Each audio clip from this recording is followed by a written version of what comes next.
जी नमस्कार दोस्तों, मैं सत्य मिश्रा और आप देख रहे हैं टीच ही लर्नर्स का यूट्यूब चैनल। दोस्तों आज हिंदी पेडोलॉजी का क्लास पहला है या कह सकते हैं प्रैक्टिस सेट नंबर 1 है, जो कि आपके सीटेट जुलाई परीक्षा के दृष्टि से बहुत ही ज़्यादा महत्वपूर्ण है।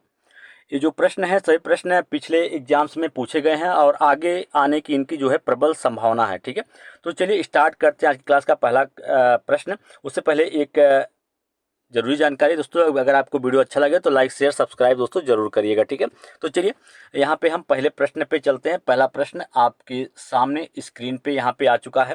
पहला प्रश्न पूछा क्या जा रहा है, देखिए कि भाषाई कौशलों के संदर्भ में कौन सा कथन जो है सत्य है। भाषाई कौशल, आप सभी पता है दोस्तों, भाषा के कौशल जो होते हैं 4 प्रकार के होते हैं। श्रवण कौशल होता है, वाचन कौशल होता है, पठन कौशल होता है और लेखन कौशल होता है। तो कौशल जो होते हैं मुख्यतः जो 4 प्रकार के होते हैं। यहाँ पे जो ऑप्शन दे रखा है कि भाषाई कौशल के संदर्भ में कौन सा कथन जो है सत्य है। भाषाई कौशल एक दूसरे से स्वतंत्र होते हैं। भाषाई कौशल एक क्रम से सीखे जाते हैं। भाषाई कौशल एक दूसरे को प्रभावित नहीं करते हैं। भाषाई कौशल एक साथ सीखे जाते हैं, क्रम से नहीं सीखे जाते। तो बता दें आप सभी को, जिस प्रकार की भाषा हम सुनते या अनुकरण करते हैं उसी प्रकार की भाषा हम जो है उच्चारित भी करते हैं। उच्चारित तथा पठित भाषा को हमारी वर्तनी की शुद्धता का आधार मानते हैं और भाषा के चारों कौशल एक दूसरे से अंतः संबंधित होते हैं। इन्हें एकीकृत रूप में पढ़ना चाहिए। ठीक है, तो एकीकृत मतलब भाषाई कौशल जो चारों प्रकार के होते हैं, क्या होते हैं, एक दूसरे से अंतः संबंधित होते हैं और इन्हें एकीकृत रूप से पढ़ना चाहिए। कहने का मतलब है कि भाषा के सभी कौशलों को एक साथ सीखे जाते हैं, क्रम से नहीं। तो इस प्रश्न का राइट जवाब ऑप्शन नंबर 4 है। अब यहाँ पे भाषा होती क्या है तो उसको जान लीजिए कि मानव अपने विचारों का आदान प्रदान जो होता है करने के लिए जिस भी भाषा का प्रयोग करता है या जिस तरीके से वह अपनी बातों को दूसरे के समक्ष रखता है, वही क्या कहती है, उसकी भाषा होती है। तो मानव अपने विचारों का आदान प्रदान जो होता है कई तरीके से करता है।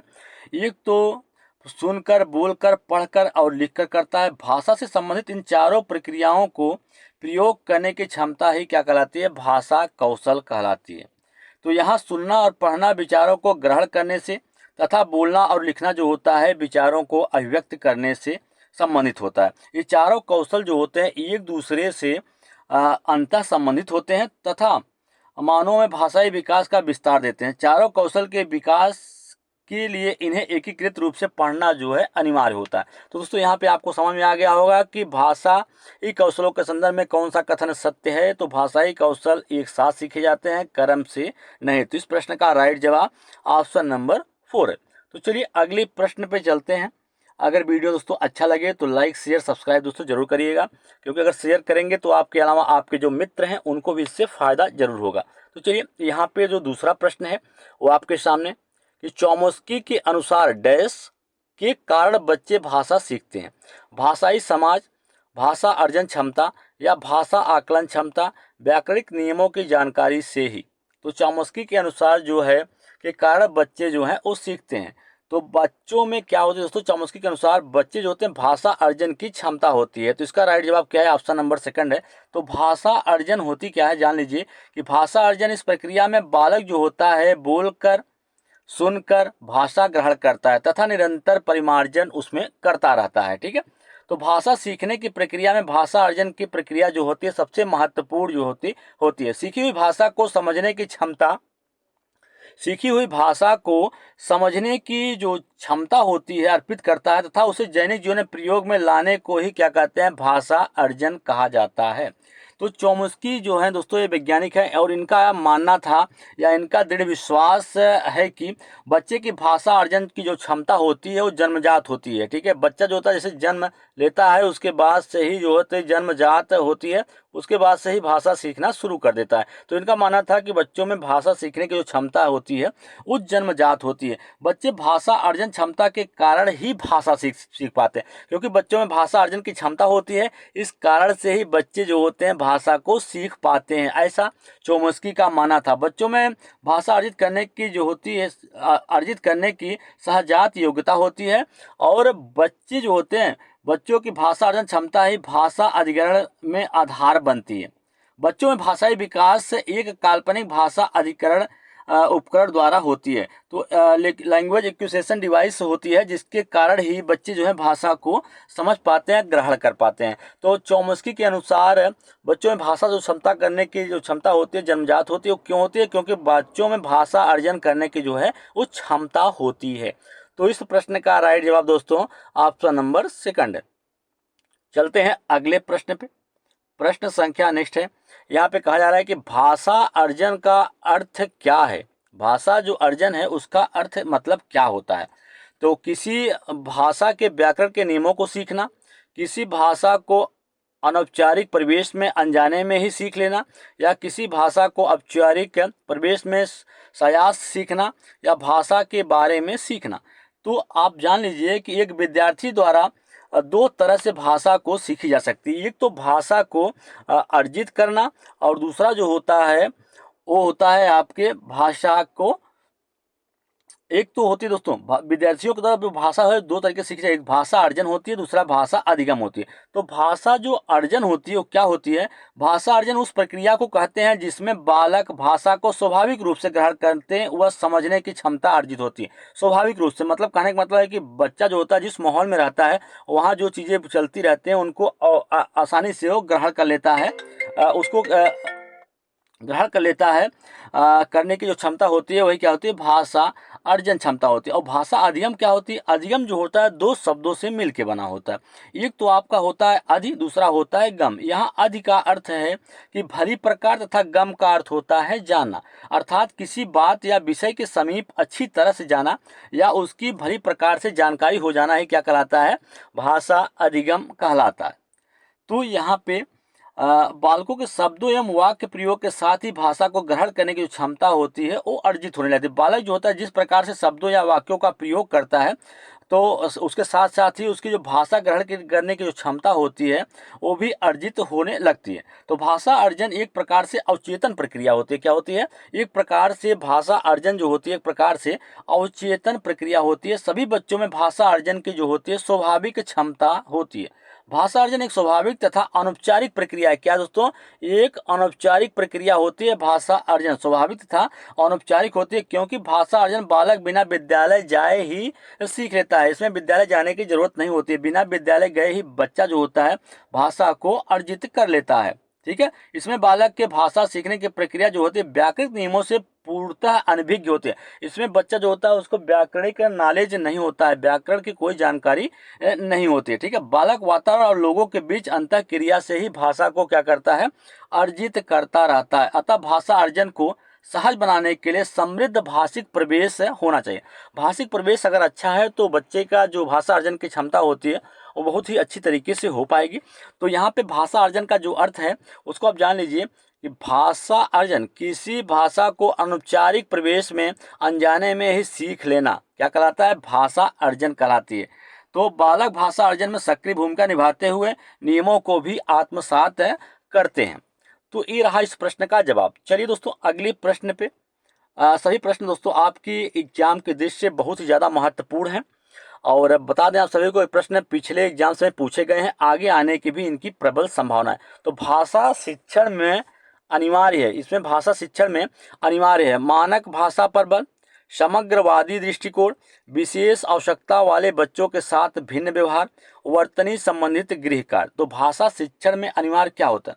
तो भाषा का समग्रवादी दृष्टिकोण भाषा विमर्श के गलियारों में होल लैंग्वेज अप्रोच के नाम से जो है जाना जाता है। तो समग्रवादी जो दृष्टिकोण है भाषा शिक्षण में अनिवार्य होता है।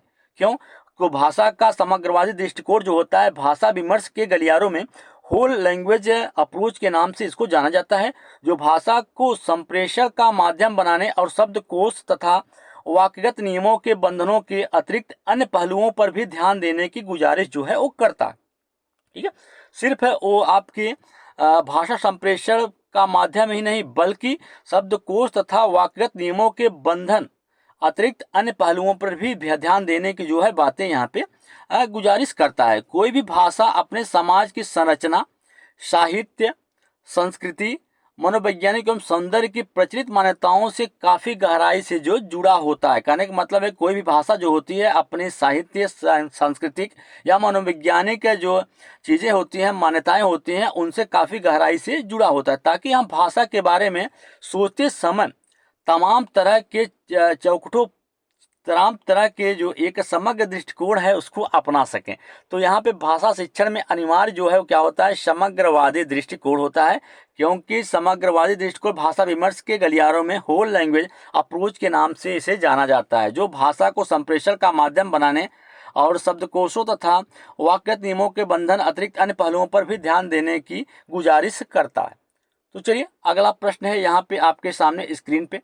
अगला प्रश्न में पूछा जा रहा है कि द्वितीय भाषा सीखने के संदर्भ में सबसे कम महत्वपूर्ण है। तो अभिवृत्ति, शिक्षक का रवैया, अभिभावक से प्राप्त प्रोत्साहन, भाषा की परीक्षा। तो द्वितीय भाषा सीखने के संदर्भ में सबसे कम महत्वपूर्ण क्या है? तो द्वितीय भाषा अधिगम से तात्पर्य क्या होता है? तो द्वितीय भाषा अधिगम होती क्या है, जान लीजिए कि द्वितीय भाषा अधिगम से तात्पर्य मातृभाषा के अतिरिक्त किसी अन्य भाषा को सीखने से है। अगर हम मातृभाषा के अलावा किसी अन्य भाषा को भी सीख रहे हैं तो वही क्या कहलाता है, द्वितीय भाषा अधिगम के नाम से जाना जाता है, द्वितीय भाषा अधिगम कहलाता है। यह एक ऐसी प्रक्रिया को संदर्भित करता है जो बच्चों को अन्य भाषा प्रयोग में भी दक्ष बनाता है या निपुण बनाता है। भाषा सीखने से तात्पर्य है कि भाषाई कौशलों का विकास व दैनिक जीवन में भाषा प्रयोग की क्षमता का विकास कर पाना। तो दैनिक जीवन में किसी परिस्थितियों में हम अपनी भाषा का बिना हिचकी दोस्तों डट कर उस भाषा का प्रयोग कर सकें, वही भाषा विकास होता है। और द्वितीय भाषा सीखने के संदर्भ में शिक्षक को चाहिए कि वह बालक को भाषा का समृद्ध प्रवेश दे। यहाँ पे शिक्षक का जो व्यवहार होना चाहिए, बिहेवियर होना चाहिए, वो ऐसा होना चाहिए कि द्वितीय भाषा सीखने के संदर्भ में शिक्षक को चाहिए कि वह बच्चों को भाषा का समृद्ध प्रवेश दे। और तीव्र बुद्धि वाले बच्चे जो होते हैं द्वितीय भाषा को बहुत ही जल्दी सीख जाते हैं। तीव्र बुद्धि वाले बच्चों की जो बातें होती हैं वो अलग ही होती हैं कि वे द्वितीय भाषा को बहुत ही जल्दी सीख जाते हैं। द्वितीय भाषा सीखने की प्रक्रिया में कुछ महत्वपूर्ण कारक होते हैं, उसको भी आप जान लीजिए, ठीक है। तो यहाँ पे जो चीज़ें हैं कि द्वितीय भाषा सीखने के संदर्भ में सबसे कम महत्वपूर्ण चीज़ें क्या हैं? तो भाषा शिक्षक का यहाँ पे अभिवृत्ति, शिक्षक का रवैया, अभिभावक से प्राप्त जो है प्रोत्साहन या भाषा की परीक्षा। तो द्वितीय भाषा सीखने में सबसे कम महत्वपूर्ण क्या है? भाषा की परीक्षा है।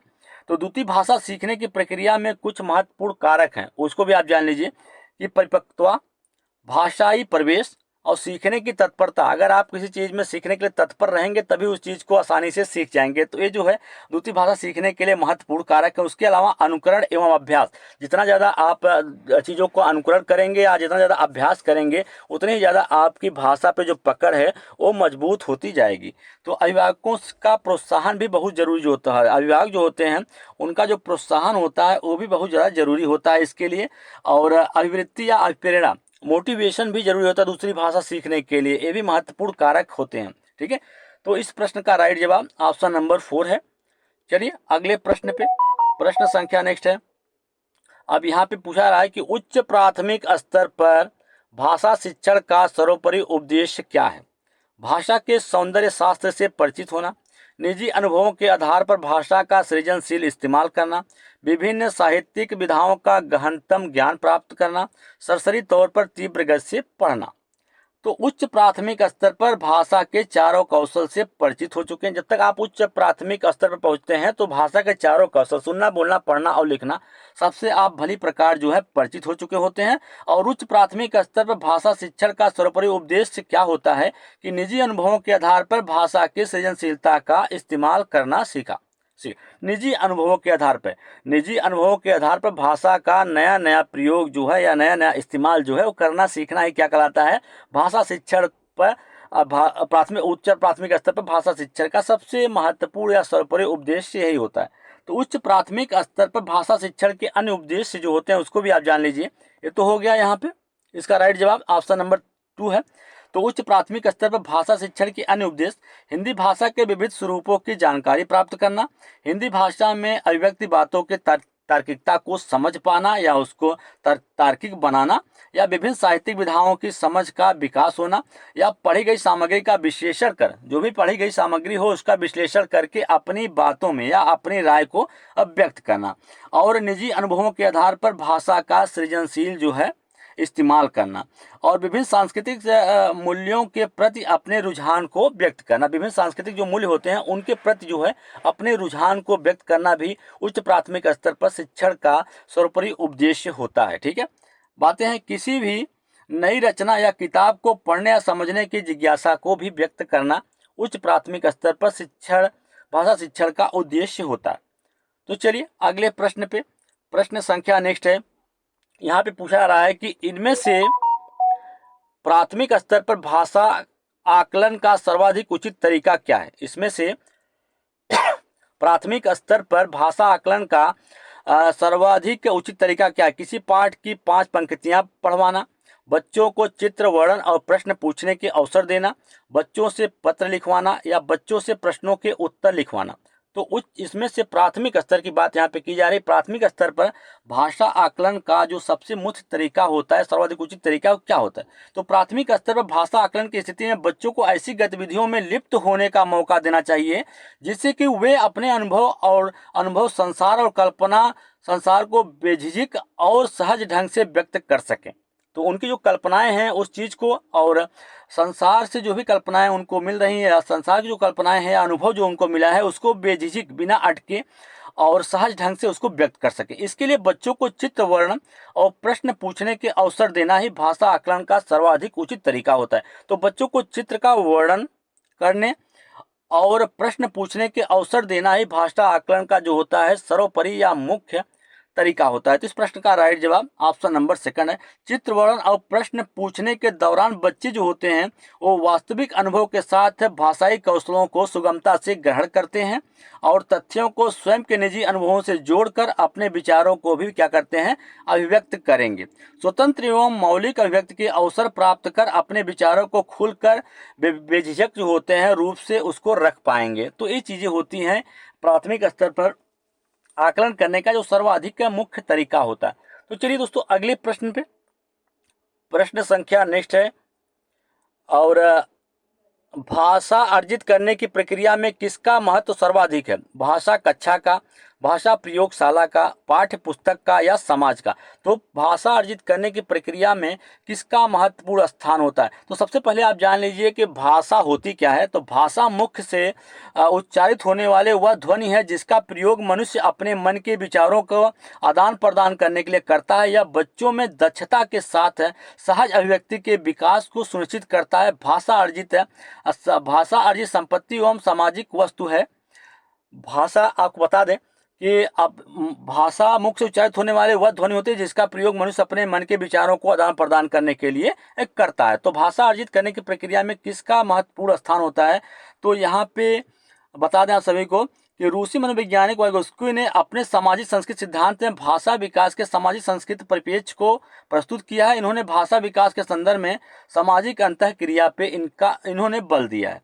तो यहाँ पे वाइगोत्स्की के अनुसार ज्ञान परिवर्तन भंडार दूसरों के साथ मिलकर तैयार होता है, अर्थात भाषा सीखने में सामाजिक अंतःक्रिया का जो है महत्वपूर्ण स्थान होता है। और उसके द्वारा दिए गए सिद्धांत को संज्ञात्मक विकास या सांस्कृतिक ऐतिहासिक मनोविज्ञान कहा जाता है। भाषा अर्जित करने की प्रक्रिया में समाज का महत्व जो होता है सर्वाधिक होता है। तो भाषा अर्जित करने की प्रक्रिया में समाज का महत्व जो होता है सबसे ज़्यादा होता है। किसका महत्व? समाज का। और क्योंकि वाइगोत्स्की का मानना था कि बच्चे सामाजिक अंतःक्रिया के दौरान अपनी सामाजिक संस्कृति से जुड़कर भाषाई नियमों को आत्मसात कर सकते हैं, व्यवहार और बातचीत के तरीके सीखते हैं, अपने भावों और विचारों को आसानी से प्रस्तुत कर पाते हैं, मातृभाषा के प्रयोग द्वारा परस्पर संवाद के लिए प्रोत्साहित होते रहते हैं। तो इस प्रश्न का राइट जवाब ऑप्शन नंबर 4 है। चलिए अगले प्रश्न पे, प्रश्न संख्या नेक्स्ट है। अब यहाँ पे पूछा रहा है कि एक भाषा शिक्षक के लिए सर्वाधिक महत्वपूर्ण है भाषा की पाठ्य पुस्तक, भाषा का आकलन, बच्चों को भाषा प्रयोग के अवसर उपलब्ध कराना, भाषा की त्रुटियों के प्रति कठोर रवैया अपनाना। तो एक भाषा शिक्षक की बात यहाँ पे की जा रही है कि उसके लिए सर्वाधिक महत्वपूर्ण क्या होता है। तो प्राथमिक स्तर पर छात्रों की भाषाई क्षमताओं का विकास करने का अर्थ है कि भाषा प्रयोग की कुशलता पर अधिकार प्राप्त करना। तो प्राथमिक स्तर पर पढ़ाते समय हिंदी भाषा संबंधित भाषा प्रयोग पक्ष पर सर्वाधिक बल देना ही क्या होता है, सर्वाधिक उचित होता है। तो प्राथमिक स्तर पर भाषा शिक्षक के लिए सर्वाधिक महत्वपूर्ण होता है कि विविध प्रकार की रचनाओं को पढ़कर समूह चर्चा के अवसर की उपलब्धता कराना यहाँ पे, और अपनी भाषा गढ़ते हुए लिखने संबंधित गतिविधियां हो, जैसे शब्द लेखन, अनौपचारिक पत्र, तुकलबंदी, पहेलियां, स्मरण, तो आदि चीजें होनी चाहिए। तो बच्चों को भाषा प्रयोग के अवसर उपलब्ध कराना, तो जितना ज़्यादा बच्चे हैं भाषा प्रयोग के अवसर उनको उपलब्ध होगा तो उतना ज़्यादा उनका विकास होगा। कल्पनाशीलता और सृजनशीलता को विकसित करने वाली गतिविधियों का आयोजन करना, और सक्रिय और जागरूक बनाने वाली रचनाएं, अखबार, ऑडियो, वीडियो देखने, सुनने, पढ़ने, लिखने और चर्चा करने वाले चर्चा के अवसर की उपलब्धता कराना ही भाषा शिक्षक का महत्वपूर्ण कार्य होता है। तो इसमें जो सबसे महत्वपूर्ण कार्य है वो है कि बच्चों को भाषा प्रयोग के अवसर उपलब्ध कराना। अगला प्रश्न है यहाँ पे, यहाँ पूछा रहा है कि हिंदी भाषा शिक्षण की विधि है, अनुकरण विधि है, आगमन निगमन विधि है, भाषा प्रयोगशाला या उपयुक्त सभी। तो हिंदी भाषा शिक्षण की जो विधियां दोस्तों वो निम्नलिखित हैं। अनुकरण विधि भी है, आगमन निगमन विधि है, भाषा प्रयोग, सभी क्या है, भाषा शिक्षण की विधियां हैं। और इन विधियों पे दोस्तों यहाँ पे हम डिटेल में आपसे चर्चा कर लें तो हिंदी भाषा शिक्षण की प्रमुख विधियों को संक्षिप्त में विवरण दिया गया है कि अनुकरण विधि में क्या होता है। इस विधि का प्रयोग प्रायः वाचन कला के विकास हेतु जो है किया जाता है। इसमें शिक्षक द्वारा पाठ वाचन के उपरांत या किसी शैक्षणिक गतिविधि के उपरांत जो है बच्चों द्वारा उन्हें क्या है दोहराया जाता है। ये तो अनुकरण विधि होगी। और आगमन विधि में क्या होता है, इस विधि में विशिष्ट अनुभवों और उदाहरणों के माध्यम से सारा नियम जो होता है नियम का निर्माण किया जाता है। यह बच्चों को सरल संप्रदायों के सहायता से नवीन ज्ञान का संचार करने में मदद करती है। और वहीं अगर हम बात करें निगमन विधि, तो यह नियम और सिद्धांतों के प्रस्तुतिकरण तथा बाद में उदाहरण। देखिए दोस्तों, निगमन विधि में क्या होता है, पहले नियम और सिद्धांत बताए जाते हैं और बाद में उसके उदाहरण के द्वारा उसकी पुष्टि की जाती है। वहीं आगमन विधि की अगर हम बात करें तो आगमन विधि में पहले उदाहरण बता दिया जाता है और बाद में नियमों का जो है वो निर्माण किया जाता है। तो भाषा प्रयोगशाला क्या होता है, ये भी क्या होता है, एक प्रकार की शिक्षण विधि होती है। तो यह भाषा कौशल के विकास के लिए एक नवीन डिजिटल तकनीकी स्रोत है। इसमें microphone, tape recorder, hard copy, soft copy जैसे उपकरणों की मदद से भाषा शिक्षण का जो है कार्य किया जाता है। तो भाषा प्रयोगशाला क्या होती है, एक प्रकार की नवीन डिजिटल तकनीकी होती है जो भाषा सिखाने में मदद करती है। तो इसमें माइक्रोफोन, टेप रिकॉर्डर या हार्ड कॉपी, सॉफ्ट कॉपी आदि जैसे उपकरणों का जो है प्रयोग यहाँ पे किया जाता है।